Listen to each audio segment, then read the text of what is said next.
വേനൽ കനത്തതോടെ പാലക്കാട് ജില്ലയിൽ പടിഞ്ഞാറൻ മേഖലയിൽ പലയിടത്തും കുടിവെള്ളത്തിനായി ടാങ്കർ ലോറി വരുന്നതും കാത്തിരിക്കുകയാണ് ജനം. ഭാരതപ്പുഴയുടെയും തൂതപ്പുഴയുടെയും തീരമായിട്ടും വെള്ളത്തിന് ക്ഷാമമേറി. പട്ടാമ്പി, വിളയൂർ പ്രദേശങ്ങളാണ് ഇങ്ങനെ കടുത്ത ബുദ്ധിമുട്ടിലായത്. വേനൽക്കാലത്ത് കുടിവെള്ളക്ഷാമം പാലക്കാടിന്റെ പടിഞ്ഞാറൻ മേഖലയ്ക്ക് അപരിചിതമായ കാര്യമല്ല.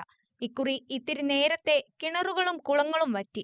ഭാരതപ്പുഴയും തൂതപ്പുഴയും തടയണകളോ മറ്റോ ഇല്ലാത്തിടങ്ങളിലും വരണ്ടു. ഫലത്തിൽ കുടിവെള്ളക്ഷാമം അതിരൂക്ഷമായി. തൂതപ്പുഴയുടെ തീരമായ വിളയൂരിൽ കുടിവെള്ളം പണം നൽകിയാണ് നാട്ടുകാർ വാങ്ങുന്നത്. ചിലയിടങ്ങളിൽ യൂത്ത് കോൺഗ്രസിന്റെ നേതൃത്വത്തിൽ കുടിവെള്ളം എത്തിക്കുന്നുണ്ട്.